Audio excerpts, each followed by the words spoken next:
Assalamualaikum warahmatullahi wabarakatuh. Waalaikumsalam warahmatullahi wabarakatuh. Alhamdulillahirabbil alamin wa bihi nasta'inu ala umuri dunya waddin. Wassalatu wassalamu ala sayyidina Muhammadin wa ala alihi washabihi ajmain, amma ba'd. Yang saya hormati Ibu Purwo beserta keluarga nggih. Yang saya hormati pula ibu-ibu yang hadir pada siang hari ini untuk berdoa bersama dalam rangka 7 bulanan ya, 7 bulanan janin di dalam kandungan.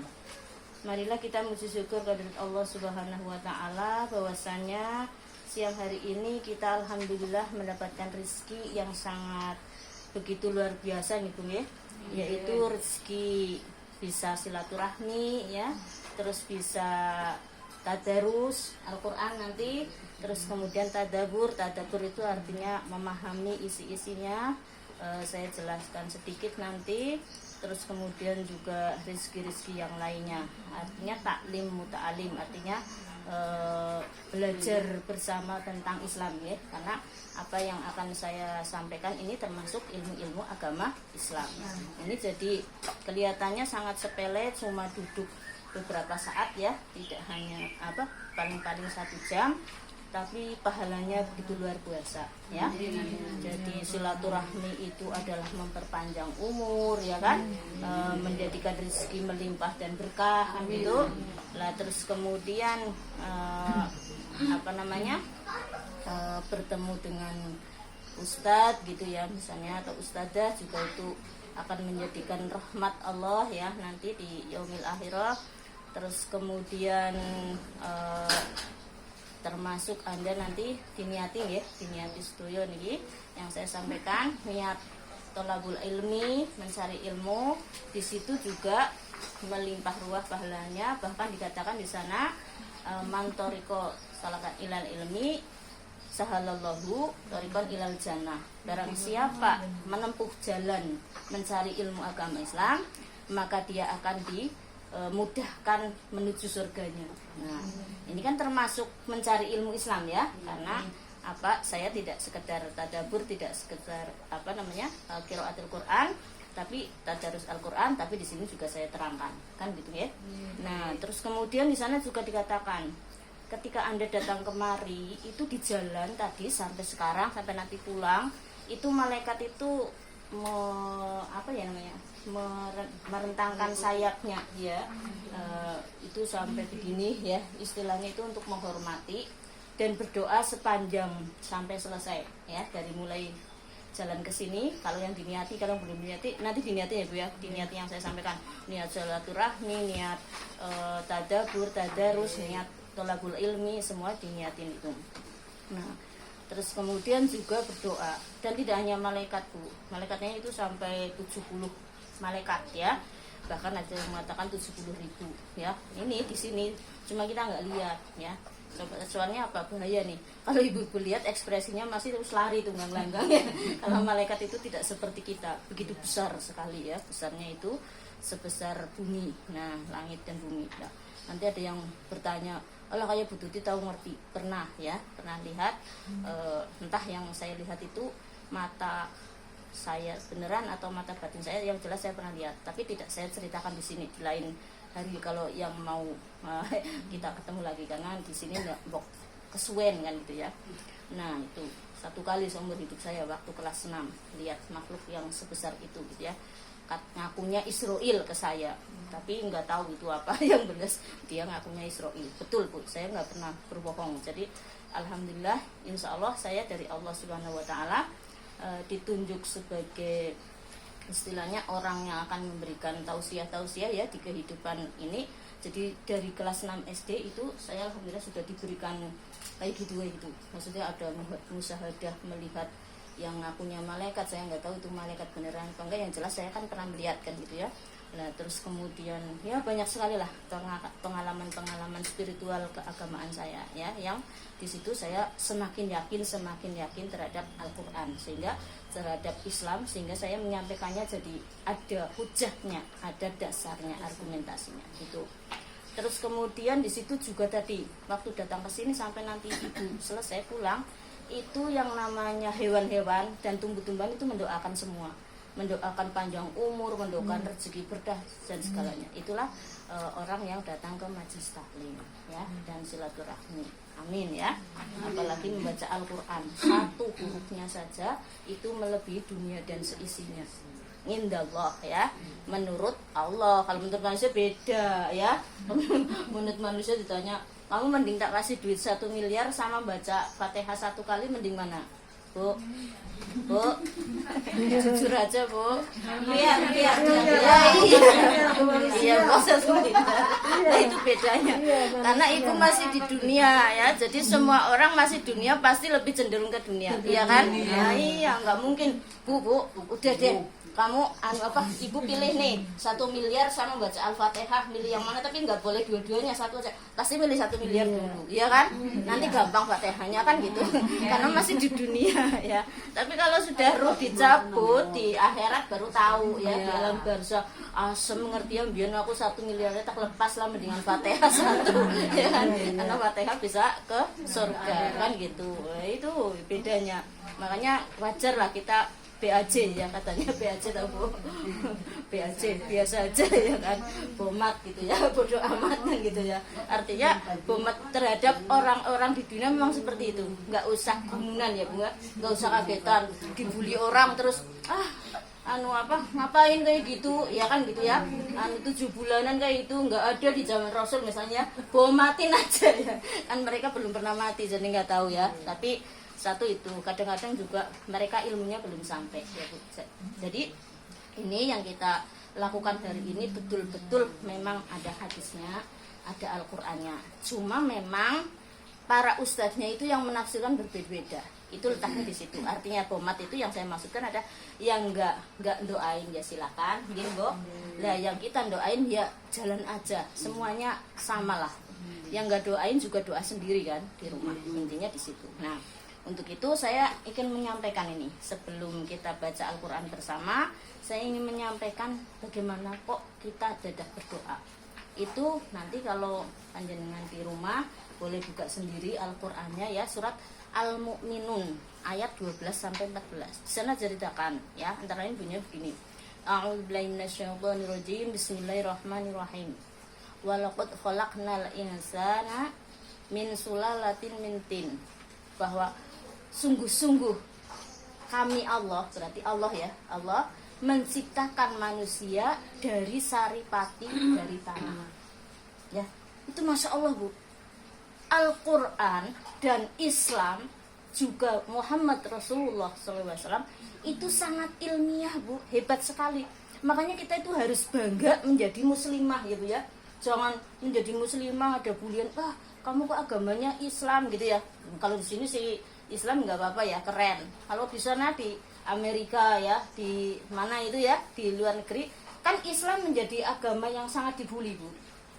Dianggap teroris ya kan, dianggap ortodok, banyak sekali bulian-bulian untuk Islam. Nah, padahal mereka itu tidak tahu Islam itu sangat mulia, sangat hebat, sangat update ya. Kenapa? Dari awal diutusnya Rasulullah saja sudah untuk membuat tradisi-tradisi jahiliyah itu hilang. Jahiliyah itu kebodohan ya Bu ya. Bahasanya itu jahiliyah itu bahasa Arab artinya kebodohan, ya kan? Dulu zamannya Rasulullah yang namanya perempuan nggak boleh kayak gini Bu, ya. Artinya apa? Ketika zaman jahiliyah itu kalau orang punya anak, ya, kok anaknya cantik, ada kebanggaan karena dengan cantiknya itu nanti banyak orang yang suka ya. Tapi juga ada kesedihan yang sangat mendalam. Karena apa? Zaman adat sebelum Rasulullah membawa Islam itu bukan melamar secara baik-baik kayak sekarang ya Bu ya. Ada maharnya, bahkan sekarang maharnya itu karena Indonesia terpengaruh oleh orang India ya. India kan mahar buat cari kekayaan juga ya, cari harta gitu ya. Terus kita Indonesia mulai pada tiru-tiru ya, maharnya harus sekian puluh juta, terus pamer-pameran. Ini nggak boleh ya Bu ya. Dalam Islam semakin sedikit mahar itu adalah semakin baik, semakin menunjukkan kesolehan, tapi ya derajat perempuan. Nah itu zamannya Rasul itu begitu Bu. Yang cantik itu disukai tapi bukan dilamar, diculik Bu, diculik dibawa sana sini buat giliran ya. Lah kan kasihan orang tuanya menderita kan. Lah lebih menderita lagi kalau anak perempuannya itu yang lahir buruk, jelek ya, nggak cantik, nggak ada yang suka. Akhirnya stres, orang tuanya stres, anaknya stres. Makanya dikubur hidup-hidup. Begitu lahir tahu perempuan dikubur hidup-hidup, ya kan? Jenengan sering dengar kan, sahabat Umar radhiyallahu anhu juga pernah mengubur hidup-hidup putrinya ya sebelum masuk Islam. Umur 5 tahun karena ibunya nggak tega dipakein laki-laki terus ya dari lahir. Ketika 5 tahun diajak berburu di tengah hutan, anaknya minta pipis, baru dibuka, hah ini wedon kan gitu ya, langsung nggak bilang nggak apa sambil marah merengut ya sahabat Umar. Terus itu Bu, gali lubang buat ngubur anaknya, nggak disembelih dulu Bu, nggak tega sih, langsung dikubur sambil blok-blok ya. Ayah coba bayangkan kayak apa, tega. Kenapa seperti itu ya? Karena adat jahiliyah, adat kebodohan. Anaknya menangis sebegitunya itu nggak merasa iba ya, nggak merasa kasihan, malah cuek bae karo merengut karo marah, asem bojoku gitu ya dan sebagainya, mengutuk ya. Terus anak nggak tahu diuntung gitu, kemudian anaknya nangis. Makanya ketika sahabat Umar radhiyallahu anhu ketika sudah masuk Islam langsung punya 2 kebiasaan, menangis ketika mengingat mengubur putrinya hidup-hidup, terus kemudian nanti tertawanya apa, ketika ada jahiliyah kan nggak menyembah Tuhan Ibu ya, menyembahnya adalah berhala. Lah berhala itu bahasa kitanya patung lah ya. Nah patung itu dianggap ada dewanya kan di dalam ruhnya disembah, tapi patungnya itu dibikinnya dari macam-macam, kadang dari batu, kadang dari kayu ya kan, lah kadang dari ya sembarang lah, sing penting kepengen nyembah ya bikin gitu. Lah kalau pergi berpergian jauh biar dewanya kebawa tapi bisa untuk makan kalau lapar jadi dewanya itu dibikin dari makanan Bu, misalnya apa, tangannya kurma kan gitu ya, badannya roti, kepalanya juga roti gitu ya. Lah nanti kalau sudah menyembah dewanya nanti lapar ya dimakan itu dewanya. Lah itu kebiasaan sahabat Umar yang kemudian tersenyum ya kalau itu ingat itu. Iya, jadi habis nangis senyum, habis nangis senyum, akhirnya terus bilang seperti itu. Itu ketika adat jahiliyah. Nah kemudian ketika Rasulullah hadir, itulah mulai dikatakan bahwa Tuhan kita Allah tauhid ya kan. Terus diberitahu bahwa suka kepada perempuan harus melamar dan sebagainya. Itulah yang saya maksudkan, Islam itu sangat luar biasa dan modern ya Bu ya, jangan lupa ya, tidak ortodok, tidak jadul Bu, tapi adat ya, dan sampai sekarang. Nah ini yang sangat update yang saya sampaikan ini, yang tadi saya dalilkan surat Al-Mu'minun ayat 12-14. Tadi saya baca ayatnya cuma 1 ayat. Lah itu apa isinya? Di sana sangat ilmiah. Ini yang menjadi rujukan para dokter Bu, sampai saat ini ya, sejak zaman Rasulullah sampai saat ini dokter tetap ini belum bisa merubah pendapat lain, yaitu tentang apa, janin, perkembangan janin, bahwa manusia itu diciptakan dari saripati tanah. Waktu itu belum ada pemikiran masa sih manusia dari saripati tanah itu nalarnya gimana gitu ya.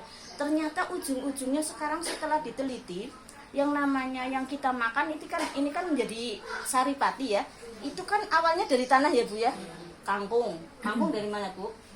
Tanah. Terus nanti ada yang protes, lah saya sok makan daging kambing gitu ya, makan sate ayam gitu gimana Bu? Itu juga dari tanah. Buktinya apa?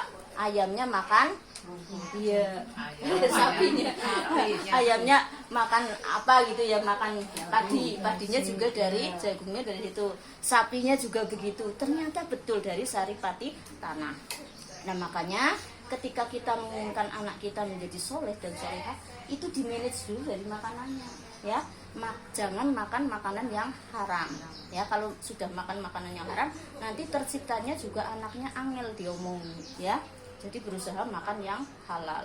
Dan bahkan nanti kalau udah gede pun begitu. Artinya sudah lahir jangan sampai dikasih makan yang haram ya. Na'udzubillah, na'udzubillah. Tapi Bu, itu kok banyak ya orang di luar sana udah anaknya orang alim gitu ya, anaknya orang yang betul-betul soleh tapi kenapa naudzubillah mabuk dan sebagainya kan gitu ya, zina gimana ya, itu kan dia sudah jelas kan dari kecil sudah dikasih makan yang halal oleh orang tuanya, gede bergaul nggak genah malah minum haram ya kan, tadi miras lah itu di situ. Nah, makanya di sini betul sekali dari saripati tanah. Lah nanti setelah itu dikatakan di sini, setelah dari saripati tanah itu mintin dari saripati tanah, terus kemudian di sini dilanjutkan dengan nutfah. Nutfah itu apa? Mani. Jadi setelah kita makan, suami istri sudah makan, jadilah air mani ya. Air mani kan jenengan tahu kan ya?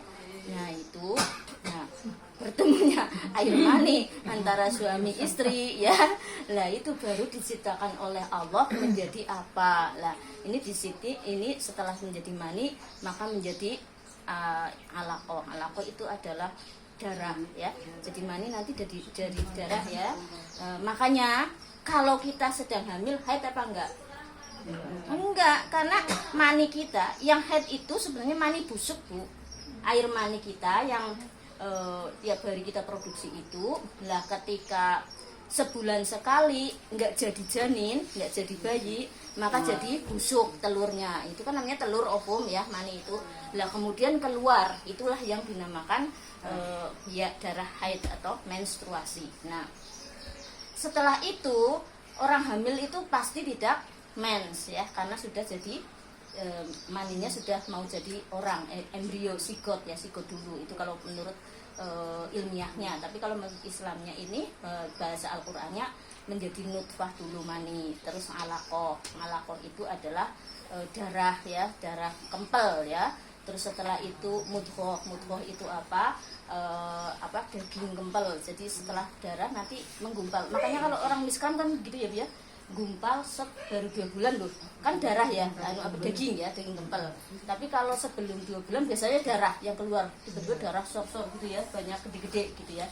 Nah itu, nah setelah itu baru apa itu namanya idoman. Idoman itu apa? Tulang ya, tulang belulang. Baru dikasih tulang, ada tangan, ada jari gitu ya. Itu belum penglihatan itu. Nah setelah itu baru tulang itu yang sudah sempurna, yang sudah membentuk-bentuk dibungkus dengan lahman, daging. Jadi beda antara mudghah dengan lahman. Kalau mudghah itu baru daging kempel sing enom kayak sing dari darah. Lah kalau lahman itu sudah daging yang kayak kita ini yang mau dikeluarkan menjadi janin. Nah, umur 4 bulan ditiupkan roh kayak kemarin, maka baiknya itu kalau 4 bulanan itu ya sebelum 4 bulan persis, 3 mingguan apa ya, 3 minggu apa berapa ya, belum 4 bulan berapa, 3 bulan 3 minggu gitulah ya. Jadi kan belum 4 bulan persis. Nah itu karena akan ditiupkan roh, kita sudah memohon kepada Allah rohnya supaya baik, supaya hidup gitu. Nah yang 7 bulan ini di surat Al-A'raf ayat 189. Lah di sana dikatakan kalau yang di Al-A'raf itu ketika sudah sempurna, berarti kan sudah sempurna tadi ya, sudah prosesnya sudah menjadi manusia.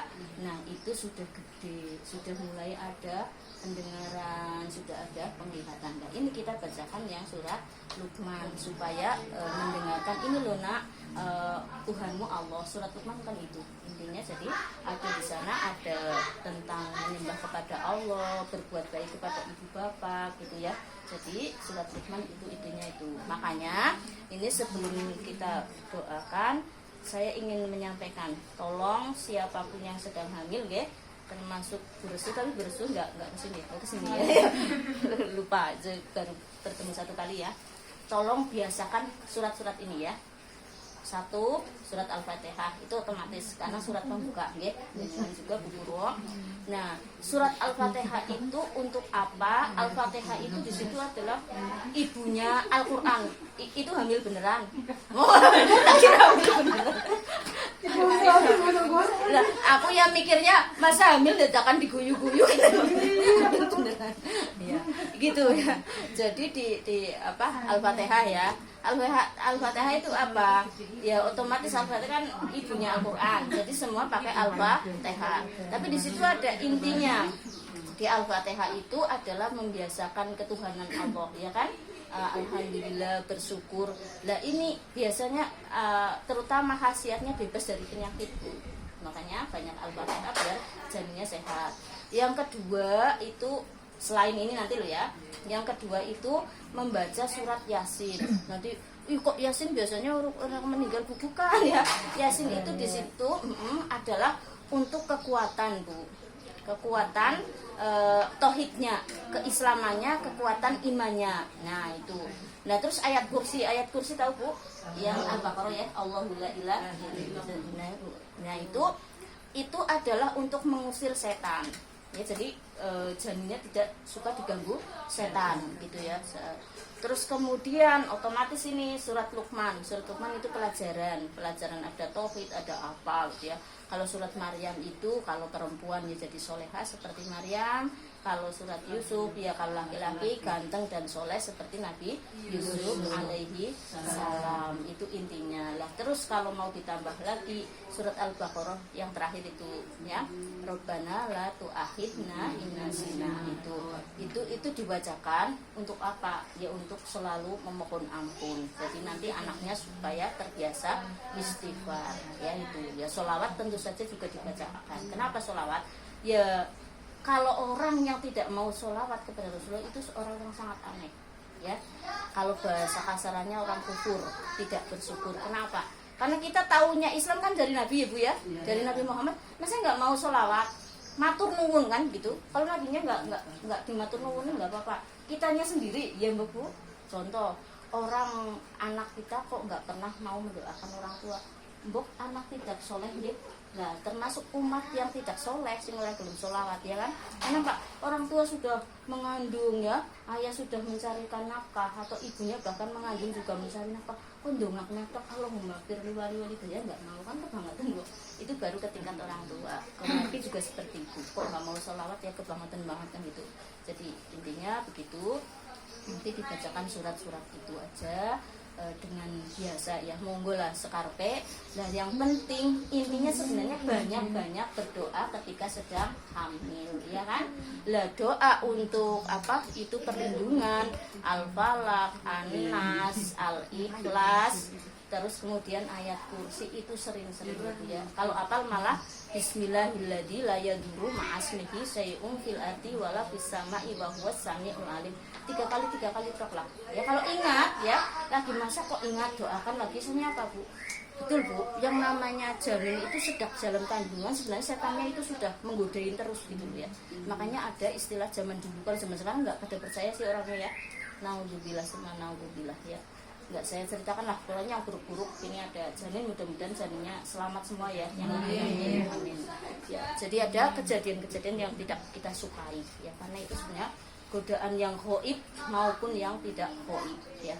Bahkan kalau zaman dulu itu sampai itu ya, sekarang sebenarnya masih ada ya, cuma kita nggak tahu. Orang-orang jahat yang bersekutu dengan setan itu sering menggunakan perempuan hamil, janinnya maupun perempuannya untuk ya, dianukan ke setan ya. Padahal itu pembohongan, Bu. Tak kasih tahu ya, Bu, pembohongan ya. Misalnya orang minta kaya ya, minta kaya sama dukun ya. Dukunnya bilang kan, ini suruh ke itu gini pokoknya jahilin orang hamil gitu lah ya intinya. Nah itu beneran, orang hamilnya pernah beneran, tapi itu setannya yang merusak. Tapi sebenarnya ngasih kekayaan tetap bukan setannya, Bu. Setan nggak bisa apa-apa ya. Yang ngasih kekayaan tetap Allah Subhanahu wa Ta'ala. Tapi berhubung manusianya percaya pada dukun itu, pada setan itu, kemudian setannya kebeneran masuk ke situ gitu loh. Apa ya? Bukan masuk, membaur ya, menggunakan kesempatan itu. Enggak ada yang namanya apa itu apa-apa terus dikasih sama setan, jangan percaya. Jadi jahiliyah sangat jahiliyah bodoh, yang sangat bodoh kalau orang meminta ke dukun. Misalnya ya, karena dukunnya nanti meminta ke setan, paham, Bu? Setannya minta ke Allah. Jadi Allah itu memang beri semuanya. Pada dukun dia dikasih, setan dia dikasih. Kan rugi kita. Mending minta kepada Allah dengan cara seperti ini ya. Berdoa bersama, terus memohon supaya didoakan sama ustadz. Kalau ustadz kan beda, doanya kepada Allah kan. Terus kita percaya kalau ustadz itu memakai apa yang diamalkan oleh Nabi. dan juga doa-doanya dari Nabi, dari Allah, kan gitu Bu. Jadi beda antara dukun yang bukan muslim, kecuali kalau ulama sekaligus mendoakan, itu bukan dukun ya Bu ya, karena memintanya kepada Allah itu boleh, karena beliau itu lebih soleh dan lebih tahu mana doa yang tepat untuk mendoakan, sebenarnya begitu ya. Jadi maksudnya seperti itulah yang saya sampaikan. Oke, sekarang kita lanjutkan ke langsung membaca ya Bu ya, surat Luqman saja ya.